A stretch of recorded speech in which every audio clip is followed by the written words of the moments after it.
This conference will now be recorded. चलो recording on हो गया। रिकॉर्डिंग ऑन होने के बाद पेरोल के लिए जो भी चाहिए वो हम तो बना कर रखे हैं, तो मिल जाएगा आप लोगों को। बट पहले कोई हमें ये बताओ कि पेरोल एक्चुअल में है क्या, किस टॉपिक से रिलेट करता है, पेरोल में होता क्या है। रिंकी, श्वेता, साउंड आ रही है?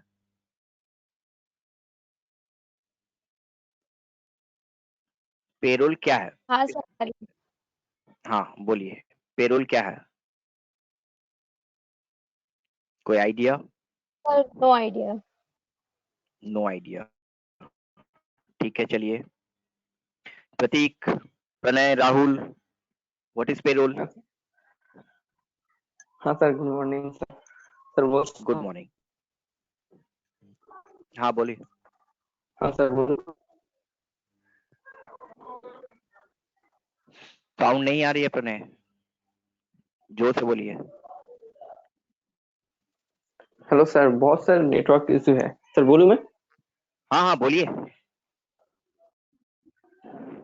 सर सर कोई भी कंपनी जो एम्प्लॉय को या या सर और भी तरह जो पे करता है सर, लोन, किसी को लोन दिया सर, प्रोविडेंट फंड किसी कुछ दिया सर, उसके लिए अलग तरह का एक लिस्ट बनाता है कंपनी सर, उसको नहीं, एकदम नहीं। अकाउंट्स ऑफ डेबिट में गलत। सर।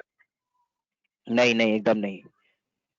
सुनो, तो आप लोग अकाउंट्स के ही लोग हो, बट आप लोगों को सारा कुछ के बारे में पता रहता है, बट यही जो पेरोल है, ये पेरोल के बारे में पता नहीं रहता है। तो पेरोल क्या होता है समझो। Payroll is nothing but salary structure. Payroll जो होता है वो कुछ नहीं होता है, वो एक कंपनी में जो इम्प्लॉई होता है, वो कंपनी जो अपना इम्प्लॉई का सैलरी डिटेल्स मेंटेन करता है, सैलरी पेमेंट जो करता है, यही सारा डिटेल्स को मेंटेन करने को हम लोग बोलते हैं पेरोल। ठीक है। तो अब जब आप लोग को कभी जॉब मिलता है ना, तो जब आप लोग को जॉब मिलता है तो कभी कभी ऐसा होता है कि आप लोग यहाँ पे ये देखते हैं कि आप लोग डायरेक्ट पेरोल में नहीं रहते हैं, डायरेक्ट गुड पेरोल मॉर्निंग पे नहीं सर। रहते हैं। तो अब ये डायरेक्ट, हाँ गुड मॉर्निंग, अब ये डायरेक्ट पेरोल पे नहीं रहने का मतलब क्या होता है, तो बात समझो आप लोग। सपोज कर लो आप लोगों को इंफॉर्मेशन मिला, ये नेटवर्क का क्या इशू हो रहा है समझ में नहीं आ रहा है, हमको अभी दिखा रहा अराइव्ड। बहुत प्रॉब्लम कर रहा है नेटवर्क आज। आप लोगों को साउंड क्लियर है ना मेरा? Yes sir, clear. बस ठीक है, मेरा साउंड क्लियर है तो फिर और कोई टेंशन नहीं है। चलो, जो मैं बोलना चाह रहा हूं कि बेसिकली पेरोल का मतलब होता है कि इम्प्लॉई का डिटेल्स मेंटेन करना, नहीं, इम्प्लॉई का सैलरी मेंटेन करना। सैलरी का बारे में जो सारा कुछ होता है, जो सैलरी हम देते हैं एम्प्लॉय को, यही सैलरी पेड करने को, सही सैलरी का डिटेल्स मेंटेन करने को ही हम लोग बोलते हैं पेरोल।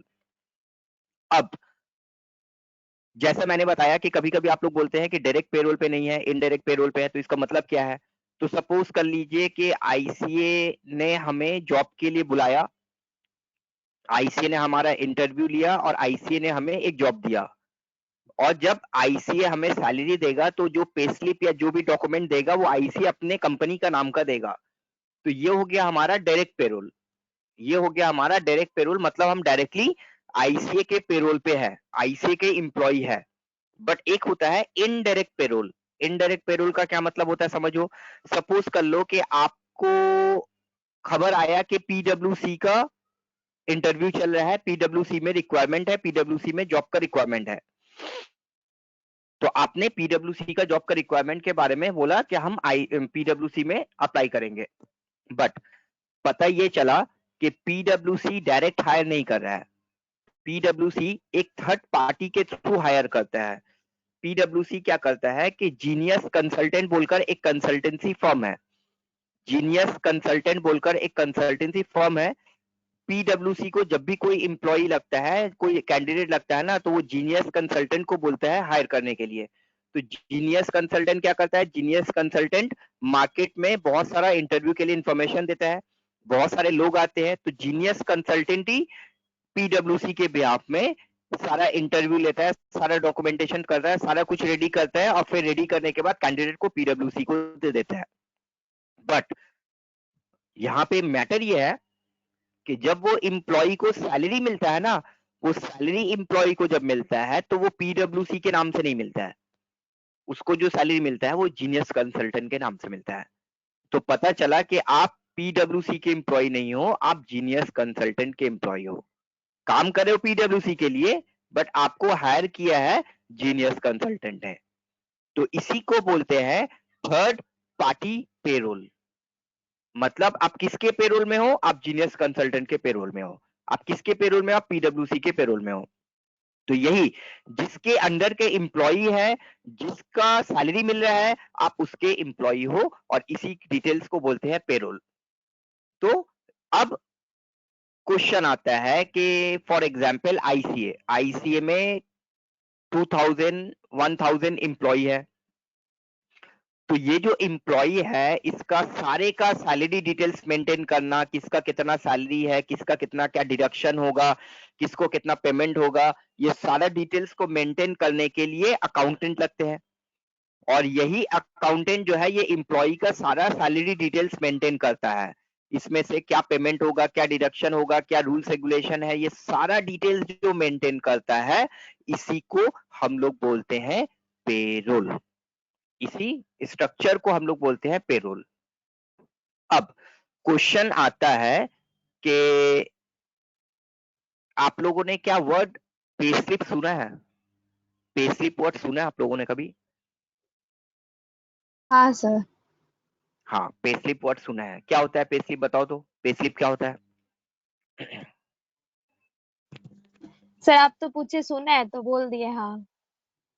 अरे तो सुना है, हमने बोला कि आपने सुना है कि थ्री इडियट्स मूवी है, तो आपने बोला हाँ सुना है, तो फिर हम पूछेंगे ना आपने देखा है या नहीं देखा है। तो हम बोल रहे हैं सुने हैं, बस पता नहीं है। सुने हैं पे स्लिप, पता नहीं है कुछ। सर चलो अच्छी ना। बात है। कौन बताएगा? मैं ट्राई करूँ थोड़ा। ओके। ये सर हर हर हाँ महीने कीजिए। हर महीने में जितने के लिए उसका सैलरी मिल रहा है उसका पूरा डिटेल्स उसमें रहता है। और अगर ओवर टाइम किया, अगर कुछ सेल्स परचेज ज्यादा किया और लॉयल्टी कुछ मिला, वो पूरा एकदम ठीक से मेंशन रहता है उसके वो स्लिप एकदम कितना हुआ उसका सैलरी टोटल करके हाँ एकदम लिस्ट हाँ बना के देता है कंपनी सैलरी हाँ। मिलने के बाद। तो जरूरत आप एक है। सिंपल चीज समझो ना, आप एक सिंपल चीज समझो।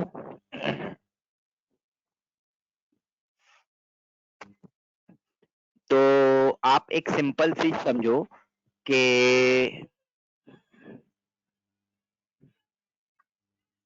एक मिनट,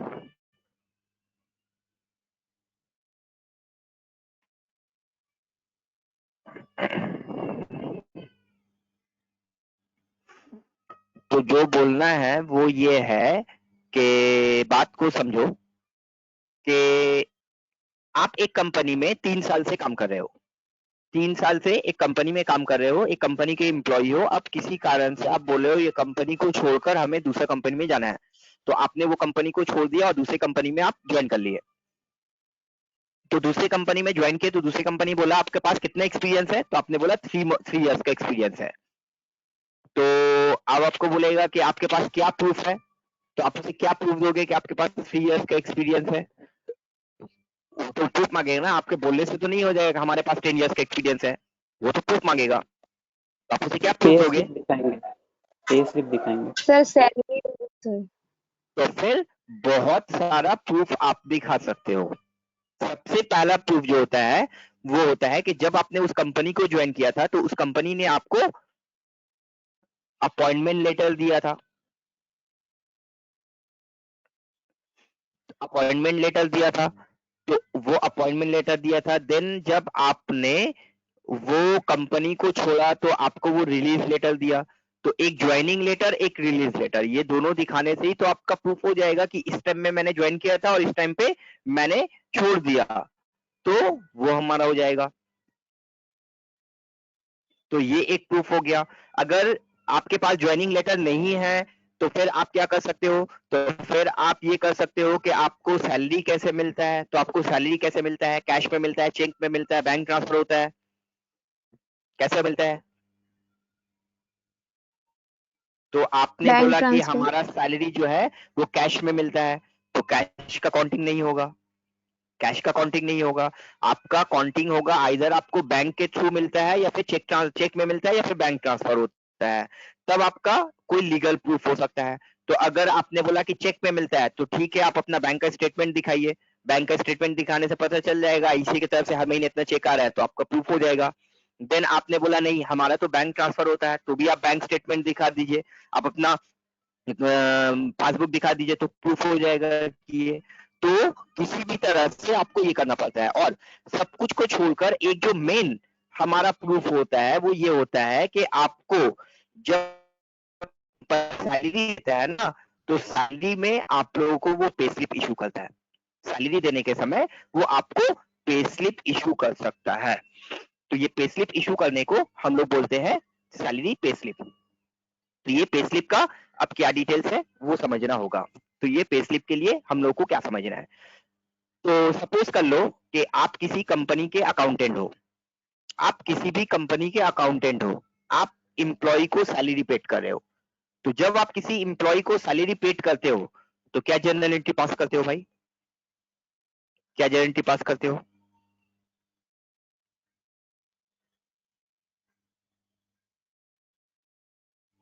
जब आप किसी एम्प्लॉय को सैलरी पेड करते हो तो जर्नल एंट्री क्या पास करते हो आप सैलरी पेमेंट का? Salary to cash. Salary account debit to cash, salary account debit to bank.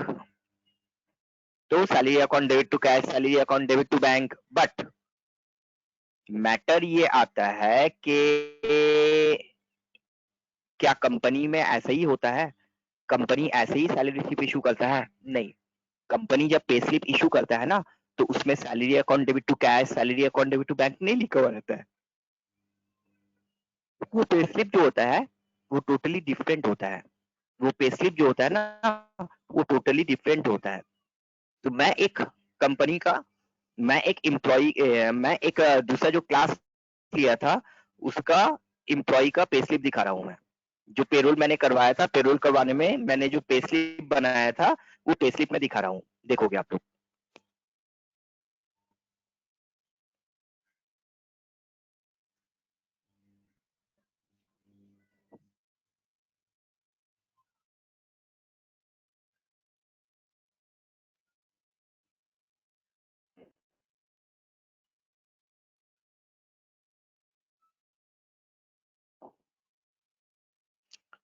देखो मैं अभी आप लोगों को पे स्लिप दिखाता हूँ, पे स्लिप देखने से समझ में आएगा आप लोगों को कि पे स्लिप क्या होता है।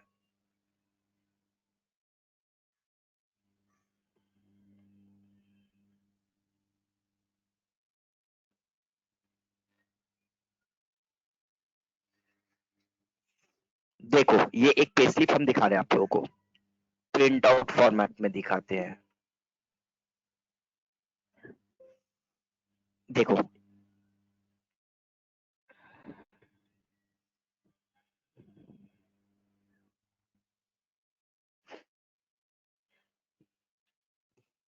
पे स्लिप दिख रहा है आप लोगों को?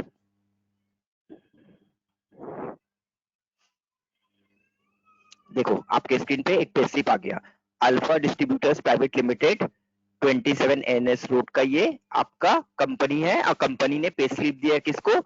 अक्टूबर मंथ का सैलरी का पे स्लिप दिया दानिश को। तो दानिश को ये स्लिप दिया। अब ये जो पे स्लिप है इसके अबव में क्या रहता है? इसके अबव में पर्सनल डिटेल्स रहता है, जैसे employee code, employee designation, employee location, date of joining, date of bank details, PF number, ESI number, ये सारा डिटेल जो है वो यहाँ पे रहता है। ये सारा डिटेल जो है वो यहाँ पे रहता है। तो ये सारा डिटेल्स को, इंफॉर्मेशन को हम लोग बोलते हैं पर्सनल इंफॉर्मेशन। उसके नीचे देखो हमारा पे स्लिप का डिटेल्स रहता है कि उसको जो सैलरी मिल रहा है उसका सैलरी कितना है? 22,875। तो 22,875 में उसको क्या क्या हेड में सैलरी डिवाइड किया जा रहा है? उसका सैलरी डिवाइड किया जा रहा है बेसिक में, एच में, कॉन्वेंस में, ओवर टाइम में, इंसेंटिव में। ये सारा हेड में डिवाइड किया जा रहा है। ये सारा हेड में डिवाइड करने के बाद उसका जो हेड ऐड करके सैलरी बन रहा है वो 22,875 है। 875 उसको मिलेगा नहीं, उसमें से डिडक्शन होगा, बट 28 में से कुछ डिडक्शन होगा। तो लेफ्ट साइड में देखिए उसका पीएफ डिडक्शन हो रहा 1500, पीएफ डिडक्शन हो रहा 1500 और ईएस पी टैक्स डिडक्शन हो रहा है 130।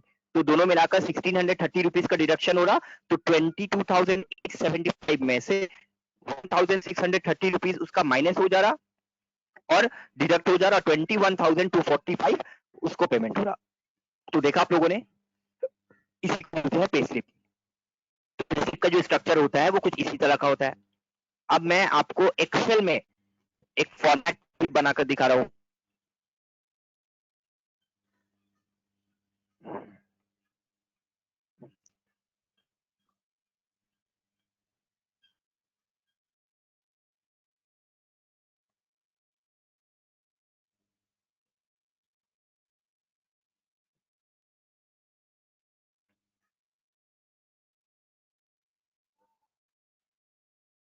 स्क्रीन चल रहा है आप लोग का ना? स्क्रीन हैंग हो गया।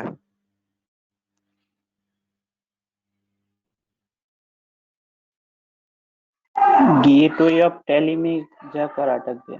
नहीं क्या डिस्प्ले मेनू में आकर गेट ऑफ टैली में जाकर अटक गया। देखो मैंने एक्सेल कर दिया है, हैंग हो गया है, ठीक है।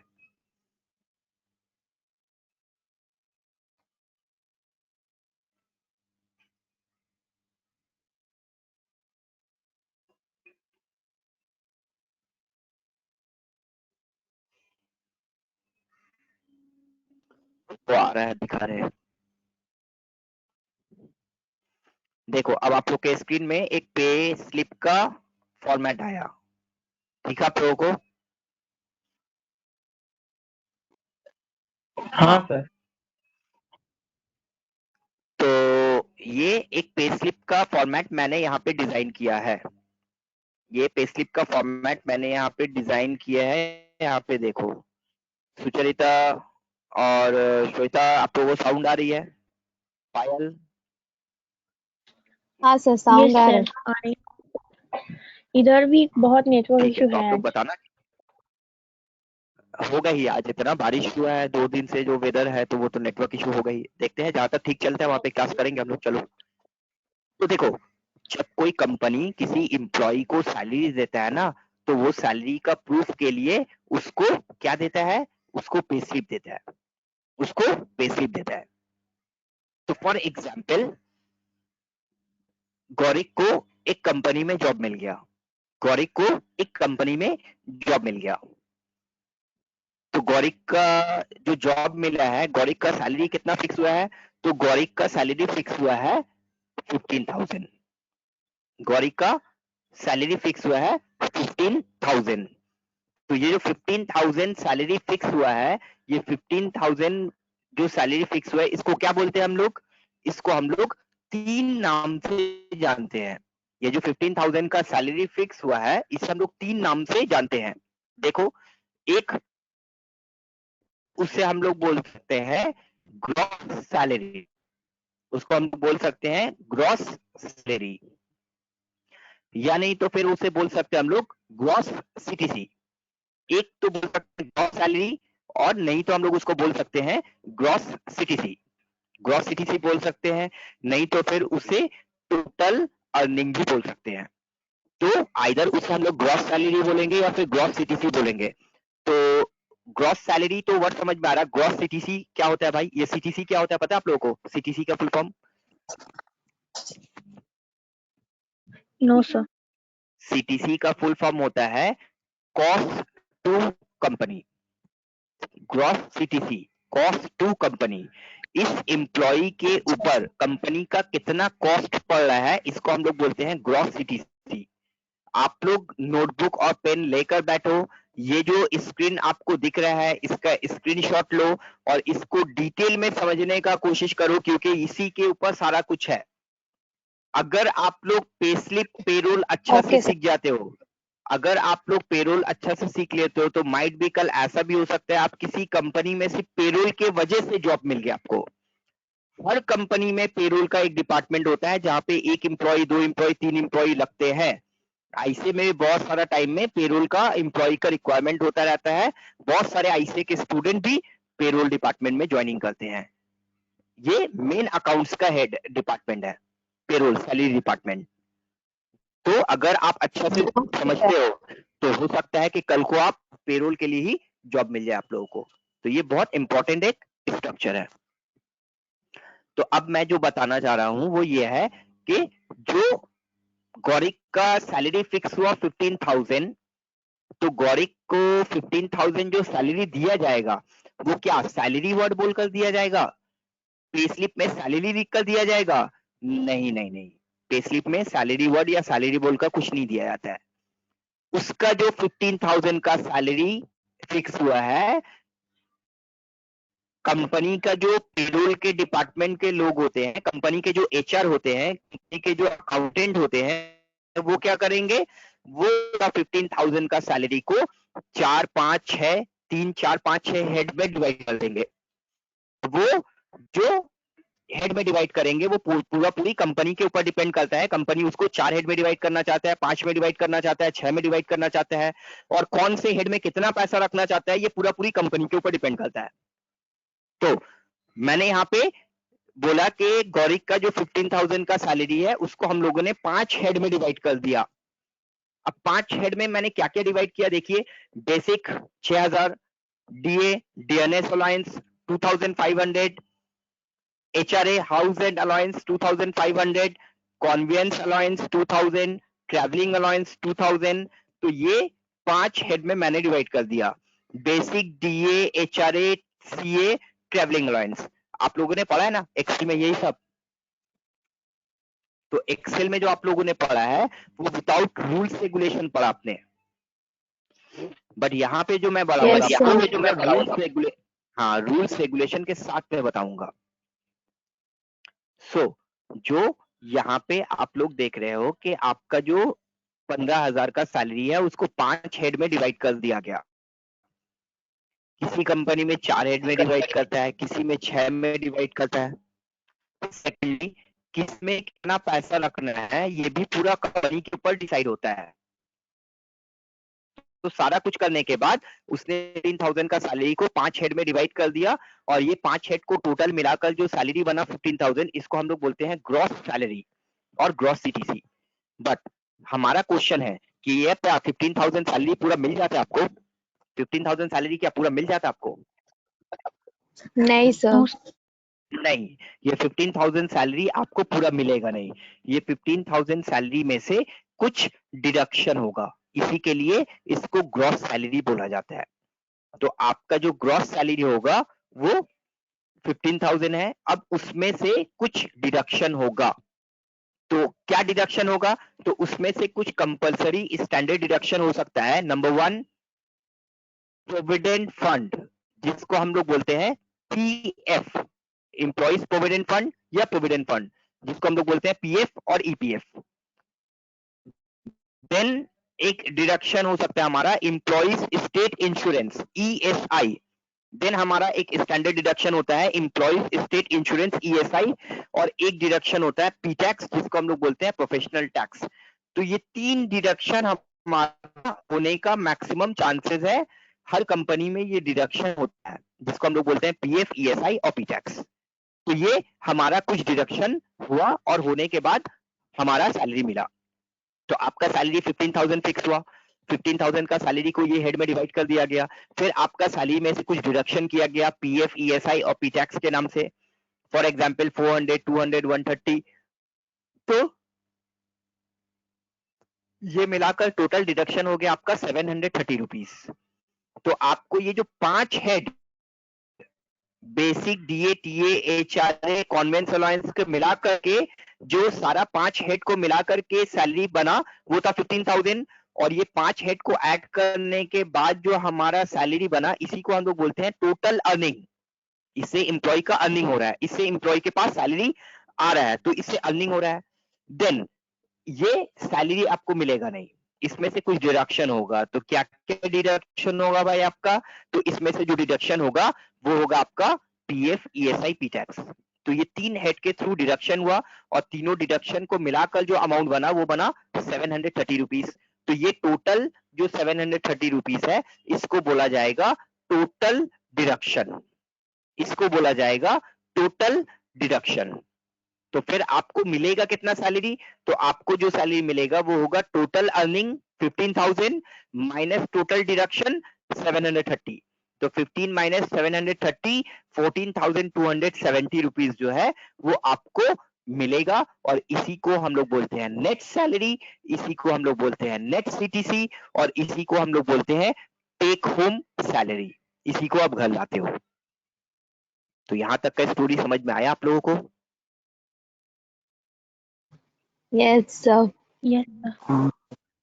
तो आप लोग जो समझते हो कि हम लोग बैठ करके एंट्री पास कर देते हैं, salary account debit to cash, salary account debit to bank, ये हम लोग पास करते हैं दिखाने के लिए कि 15,000 सैलरी दिया तो 15,000 account debit to cash. But जब उसका डॉक्यूमेंटेशन करते हैं, जब हम लोग एक्चुअल में सैलरी मेंटेन करते हैं ना, तो सैलरी कोई वर्ड ही नहीं आता है।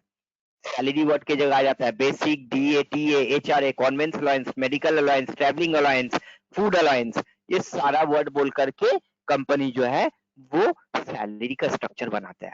फिर उसमें से कुछ डिडक्शन होता है। अब हमें कुछ क्वेश्चन हम कर रहे हैं, आप लोग बताओ। गौरिक ने जब कंपनी को ज्वाइन किया तो गौरिक का सैलरी फिक्स हुआ 15,000। तो ये 15,000 जो उसको मिलेगा, ये डिसाइड कौन करेगा कि कितना सैलरी गौरिक को मिलेगा? ये किसका डिसीजन होगा? कंपनी का एडमिनिस्ट्रेशन का। कंपनी का डिसीजन होगा, कंपनी का एचआर का डिसीजन होगा, कंपनी का अकाउंटेंट का डिसीजन होगा। एकदम ठीक। अब ये 15,000 का सैलरी को कितना हेड में डिवाइड करना है? 4 हेड में, 5 हेड में, 6 हेड में, ये कौन डिसाइड करेगा? ये भी कंपनी का एचआर डिसाइड करेगा, कंपनी का अकाउंटेंट या कंपनी का मैनेजमेंट जो ये करता है वो करेगा। बट क्या 15,000 सैलरी पूरा मिल जाएगा गौरिक को?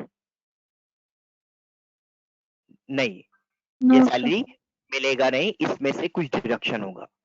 तो डिडक्शन में क्या क्या डिडक्शन हो गया? फॉर एग्जाम्पल पीएफ हो गया, ईएसआई हो गया, पी टैक्स हो गया। अब पीएफ में, ईएसआई में, पी टैक्स में कितना डिडक्शन किया जाएगा, कितना अमाउंट डिडक्ट किया जाएगा इसके थ्रू, ये कौन डिसाइड करेगा? ये क्या कंपनी अपने मर्जी से डिसाइड करेगा? कंपनी जितना चाहेगा जिस एम्प्लॉय से डिडक्ट कर लेगा, ना कोई रूल्स रेगुलेशन फॉलो करेगा। Sir, rules regulation. ये पूरा स्टैट्यूटरी रूल्स रेगुलेशन है। जैसा जीएसटी का रूल्स रेगुलेशन होता है, जैसा टीडीएस का रूल्स Yes. रेगुलेशन होता है, जैसा डीटी का रूल्स रेगुलेशन होता है, जैसा इनकम टैक्स का रूल्स रेगुलेशन होता है, वैसे ही आपका पीएफ, ईएसआई और पी टैक्स का भी रूल्स रेगुलेशन बनता है। और वो हर साल कुछ ना कुछ चेंजेस भी होता रहता है। तो हर साल ये रूल्स में कुछ चेंजेस होता रहता है और ये सारा जो है ना, ये लॉ के थ्रू चलता है, रूल्स रेगुलेशन के थ्रू चलता है। ये कंपनी अपने मर्जी से डिसाइड नहीं करेगा कि कितना डिडक्ट करना है और क्या करना है।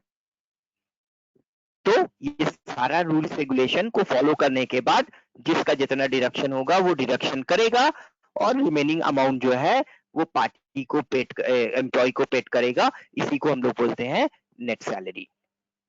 अब देखो, मैंने लेफ्ट हैंड साइड में 2 वर्ड लिख कर रखा है, अर्निंग पे हेड और डिडक्शन पे हेड। अब ये अर्निंग पे हेड का मतलब क्या होता है? बेसिक, डीए, टीए, एचआरए, इसको अर्निंग पे हेड क्यों बोला जा रहा है भाई? कोई बताएगा हमें इसको अर्निंग पे हेड क्यों बता रहे हैं हम लोग? Basic, DA, HRA, conveyance, travelling allowance, इसको अर्निंग पे हेड क्यों बोला जा रहा है?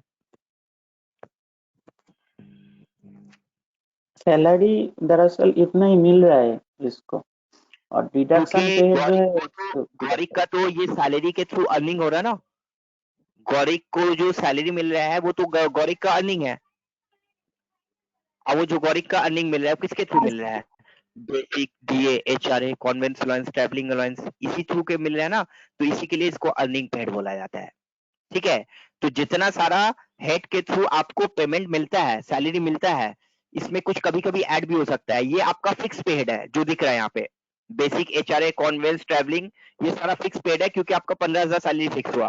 बट इसमें कभी कभी और एक आध पेड ऐड हो सकता है। जैसे किसी मंथ में बोनस मिला तो इसमें और एक पेड ऐड हो जाएगा, बोनस।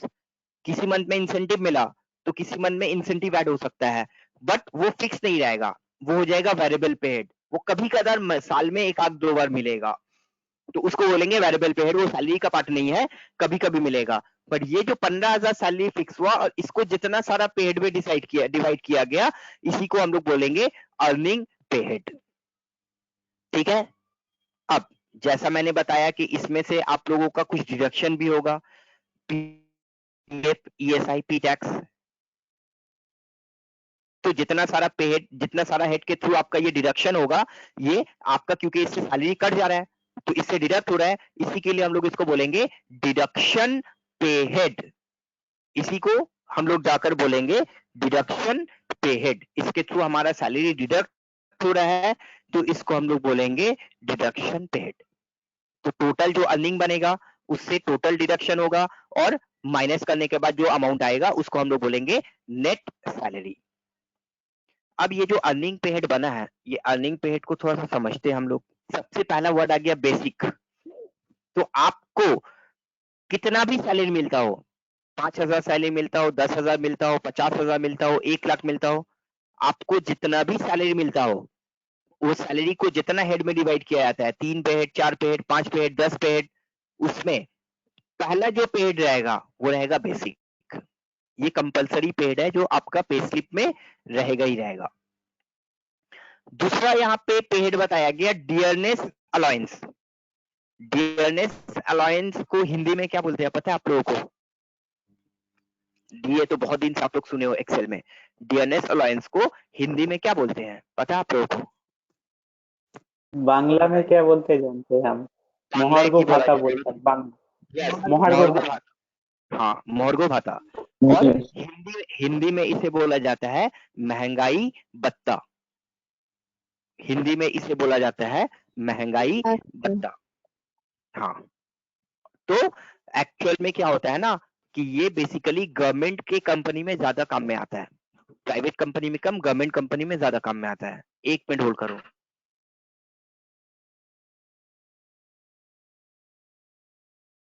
तो ये गवर्नमेंट कंपनी में ज्यादा काम में आता है। तो गवर्नमेंट कंपनी में जो होता है ना, तो सपोज कर लो आपका सैलरी है अभी 25,000, तो आपने देखा कि गवर्नमेंट ने देखा कि 1 साल के अंदर महंगाई बहुत बढ़ गया है, तो अब एम्प्लॉय का सैलरी भी जैसा जैसा महंगाई बढ़ता है ना, वैसे एम्प्लॉय का सैलरी भी बढ़ता है गवर्नमेंट सेक्टर में। तो गवर्नमेंट का एम्प्लॉय का सैलरी फॉर एग्जांपल 2,000 रुपये बढ़ा दिया गया, तो 2,000 जो एम्प्लॉय का सैलरी बढ़ेगा ना, उसमें से ज्यादा इफेक्ट दिया जाएगा डीएनएस अलाउंस को, क्योंकि महंगाई जितना बढ़ा उसके हिसाब से आपका सैलरी को बढ़ाया गया। तो इसी के लिए उसको महंगाई भत्ता बोला जाता है। जैसे जैसे महंगाई बढ़ता है वैसे वैसे कंपनी आपका सैलरी भी बढ़ाता है और उसको ज्यादा इफेक्ट देता है डीएनएस अलाउंस के ऊपर। तो वो डीएनएस अलाउंस बढ़ा देता है, बेसिक को कम बढ़ाता है। क्यों कम बढ़ाता है बताएंगे। देन आता है हाउस रेंट अलाउंस। ये एक नाम है हाउस रेंट अलाउंस। बेसिकली हम लोग समझते हैं कि अगर आपको आपके हाउस रेंट के बदले में वो अलाउंस दे रहा है, ठीक है, बट वो नॉर्मली पे हेड के नाम से ही दे रहा है। तो आपको वो बोल रहा है हर एक को तो हम घर नहीं दे सकते रहने के लिए, तो उसको हम हाउस रेंट अलाउंस दे रहे हैं। तो वो एचआरए के नाम से चला जाता है, house rent allowance, conveyance allowance, travelling allowance, medical allowance. तो उसको जितना सारा पे हेड बनाना होता है वो बनाता है, और बनाने के बाद उसका पे हेड डिसाइड हो जाता है। देन उसमें से पीएफ, ईएसआई, पी टैक्स वगैरह जो डिडक्ट करना रहता है वो डिडक्ट करता है। तो अब हमारा जो पढ़ने के लिए है वो ये है कि पहले हम लोग यहाँ पे देखेंगे कि हम लोग को यहाँ पे ये नहीं पढ़ना है कि एक एम्प्लॉय को कितना सैलरी मिलेगा, कौन डिसाइड करेगा। ये तो कंपनी डिसाइड करेगा। कंपनी जितना चाहेगा डिसाइड कर सकता है, 5,000 भी डिसाइड कर सकता है, 50,000 भी डिसाइड कर सकता है। उसको कौन कौन सा हेड में डिस्ट्रीब्यूट करेगा ये भी गवर्नमेंट कंपनी डिसाइड करेगा, और कोई रूल रेगुलेशन फॉलो नहीं करेगा। हर एक कंपनी अपने अपने हिसाब से डिसाइड कर देगा कि किसमें कितना जाएगा। देन डिडक्शन का जब मैटर आएगा कि किससे कितना सैलरी डिडक्ट होगा, पीएफ कितना डिडक्ट होगा, कितना ईएसआई डिडक्ट होगा, ये सारा जो डिडक्शन होगा ये सारा गवर्नमेंट रूल्स रेगुलेशन के थ्रू डिडक्ट होगा। ये सारा गवर्नमेंट रूल्स रेगुलेशन के थ्रू डिडक्ट होगा, और ये रूल्स रेगुलेशन हम लोग को पहले पढ़ना होगा, क्योंकि हम जब किसी का एम्प्लॉय का सैलरी डिडक्ट करेंगे तो अगर हमें ये रूल्स रेगुलेशन पता ही नहीं होगा तो हम डिडक्ट कैसे करेंगे भाई। हमको कुछ पता ही नहीं होगा तो हम डिडक्ट कैसे करेंगे। तो फिर वो रूल्स रेगुलेशन को पढ़ने के लिए हम लोग को जाना पड़ेगा पीएफ और ईएसआई रूल्स रेगुलेशन की तरफ। पीएफ और ईएसआई रूल्स रेगुलेशन के तरफ जाना पड़ेगा। देखो अब यहाँ पे आप लोग ये कुछ डिटेल्स है जिसको समझो। साउंड क्लियर है आप लोगों को? साउंड क्लियर है? स्क्रीन क्लियर है? Yes. हाँ सर एकदम। Yes, yes sir. सर। ठीक है, तो अब सबसे पहले हम लोग आ जाते हैं वर्ड पीएफ के तरफ। PF, provident fund. अब ये प्रोविडेंट फंड क्या होता है भाई? प्रोविडेंट फंड क्या होता है, को बताएंगे हमें?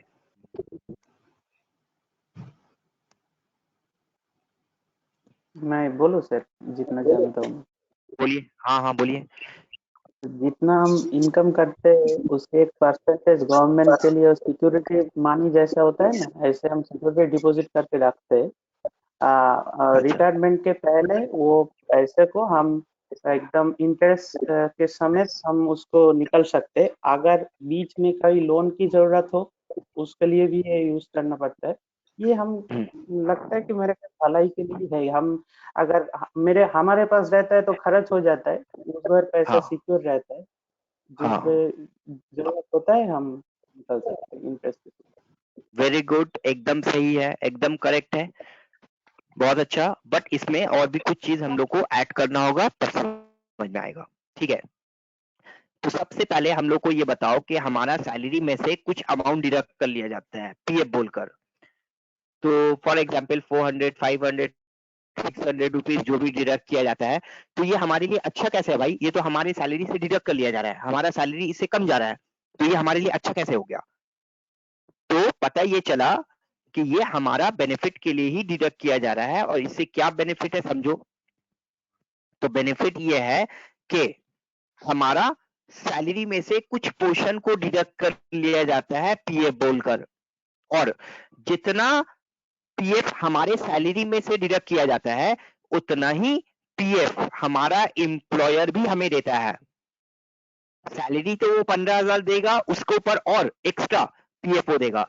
अगर हमारा पीएफ सैलरी से 400 रुपया कटा तो 400 रुपीज हमारा एम्प्लॉयर भी कंट्रीब्यूट करेगा, और हमारा 400 प्लस हमारे एम्प्लॉयर का 400, ये 800 हमारे नाम से हमारा पीएफ बोल करके पीएफ डिपार्टमेंट में एक अकाउंट हमारा क्रिएट हो जाएगा, और उस अकाउंट में होता रहेगा, हर महीने जमा होता रहेगा।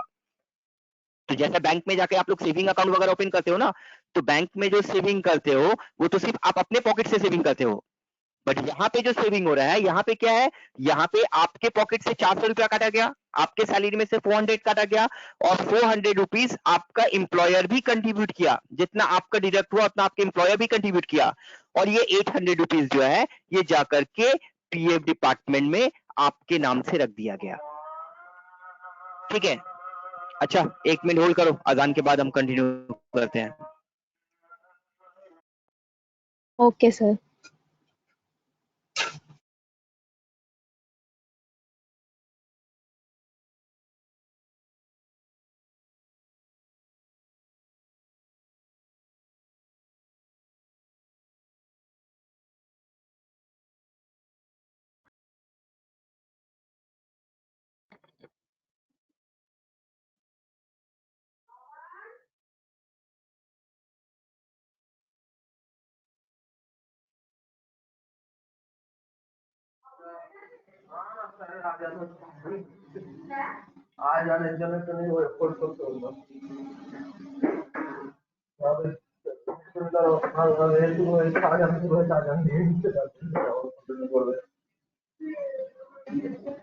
এখন শুধু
हाँ हेलो हेलो चलो यस सर। हाँ तो जैसा मैंने बताया कि आपके सैलरी में से कुछ डिडक्ट होगा और जितना पोर्शन आपके सैलरी होगा उतना पोर्शन आपके एम्प्लॉयर भी कंट्रीब्यूट करेगा और ये पूरा पैसा मिला करके आपके नाम से एम्प्लॉय के नाम से पीएफ डिपार्टमेंट में एक उसका अकाउंट बन जाएगा और उसके अकाउंट में जमा कर दिया जाएगा। फिर वो 2 साल काम करता है, 3 साल काम कर सकता है, 4 साल काम करता है। जब वो उस कंपनी को छोड़ देगा या फिर ऐसा होगा कि वो 20 साल वो उस कंपनी में काम किया, फिर 20 साल के बाद रिटायर किया, तो आइदर वो कंपनी को जब छोड़ेगा या फिर जब वो रिटायर करेगा तो वो पूरा पैसा जो है वो पीएफ डिपार्टमेंट से विड्रॉ कर लेगा और उसमें कुछ इंटरेस्ट मिलेगा। तो ये एक तरह का सेविंग बेनिफिट हो गया एम्प्लॉय के लिए जो गवर्नमेंट के तरफ से एम्प्लॉय के तरफ से क्रिएट किया जाता है कि आपका सैलरी में से कुछ किया जाएगा और आपका एम्प्लॉयर भी कुछ कंट्रीब्यूट करेगा, तो दोनों मिला करके आपके नाम से एक सेविंग कर दिया जाएगा और फिर वो आपको मिल जाएगा। तो बेसिकली ये क्यों होता है? क्योंकि आप एक कंपनी में 5 साल 10 साल 15 साल काम करते हो तो उसके बदले में सैलरी मिलता है, ठीक है, बट सैलरी छोड़कर और क्या है? आप 10 साल 15 साल बाद जब कंपनी को छोड़ रहे हो तो आपको क्या मिलेगा? कुछ मिला? कुछ नहीं मिला। गवर्नमेंट कंपनी में तो बहुत कुछ मिलता है, ग्रेजुटी मिलता है, ये मिलता है। प्राइवेट कंपनी में क्या मिलता है? कुछ नहीं मिलता है। तो उसी के लिए ये छोटा सा एक सेविंग बेनिफिट जो होता है वो बना करके दे दिया जाता है जिसके बिहाफ में आप लोगों को कुछ पैसा मिलता है। तो ये आप लोगों को सेविंग बेनिफिट होता है, ठीक है? तो ये होता है। अब क्वेश्चन आता है कि एम्प्लॉय के सैलरी में से कितना डिडक्ट होगा, ये कौन डिसाइड करेगा?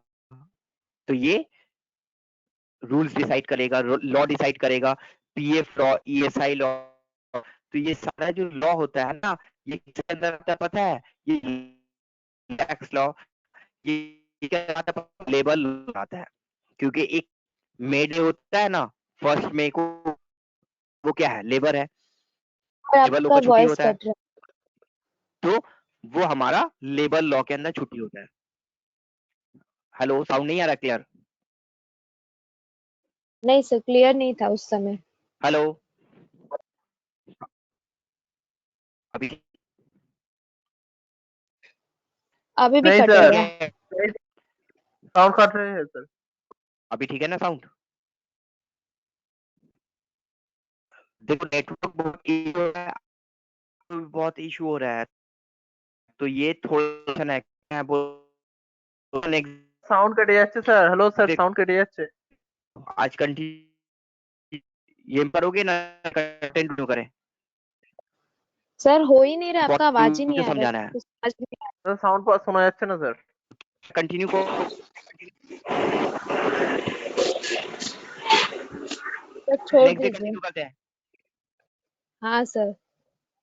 ठीक है? सर नेक्स्ट तो क्लास ऑफ टाइम करते हैं, का, नेक्स्ट कंटिन्यू करते हैं। हाँ ठीक है, तो सर टाइम चेंज कर दीजिए ना, वही वाला कर दीजिए, हाँ बोलो, मॉर्निंग वाला। मॉर्निंग का ही टाइम कर दीजिए ना सर। क्यों क्या प्रॉब्लम है? सर हम बोले ना, मेरे क्या जीएसटी का प्रॉब्लम, सर क्या नहीं, क्लास चल रहा है आपका? सर जीएसटी का क्लास रह रहा है अभी इस टाइम पे, इसीलिए। क्या नया न्यू क्लास स्टार्ट हुआ है? न्यू क्लास स्टार्ट हुआ है? Yes sir. न्यू क्लास से स्टार्ट हुआ है? Yes sir. कब से स्टार्ट हुआ है? सर ये 2 दिन हुआ सर। 2 दिन हुआ है। तो क्या करोगे फिर? जैसा क्लासेस करते तो 10 बजे वैसे ही क्लास करोगे सब? वही ठीक रहेगा सर, क्योंकि फिर ये वाला न्यू बैच है सर, तो और सर का करना है मेरे को, इसीलिए। ठीक है, वो मैं नहीं बोल रहा हूँ, ठीक है, बट एक दो स्टूडेंट का इशू हो रहा है। तो देखो, अब आप लोग को दो दो ऑप्शन दे रहे हैं। एक दे रहे हैं कि आप लोग आइदर 10 बजे जैसा क्लासेस करते थे वैसा करो, नहीं तो फिर 12:30 क्लासेस करो। तो कौन सा क्लासेस करना है वो बताओ, 10 या सर 12:30? 10 बजे तक। सर 12:30 भी चलेगा और 10 बजे भी चलेगा, आप जो 12:30 ठीक है, करवा लीजिए। नहीं, तो ठीक है, जैसा पुराना क्लासेस का टाइमिंग था 10 बजे वैसे ही करते हैं, ठीक है? ओके। Okay sir. यस। ठीक है, तो नेक्स्ट डे ऑनवर्ड 10 बजे से क्लास करेंगे, ठीक है? वही 10 to ओके सर, 11:15 थैंक हो यू। जाएगा, 11:15 सरफराज सर का क्लास स्टार्ट होते हो ही जाता है, फिर 11:15 में आप वो क्लास ज्वाइन कर लेना, ठीक है? Okay sir. ये सरफराज सर Thank का you, sir. जीएसटी क्लास ठीक है है। फिर। नहीं पता नहीं किसका है क्लास जीएसटी, किसका है? सर, वो शेखर विवांशु सर सर, का? शेखर सर। Yes sir. हाँ हाँ ठीक है, समझ में आ गया। ठीक है चलो, ठीक है चलो, तो बाय। नेक्स्ट डे हम लोग 10 बजे क्लास मैसेज कर देंगे हम, ठीक है?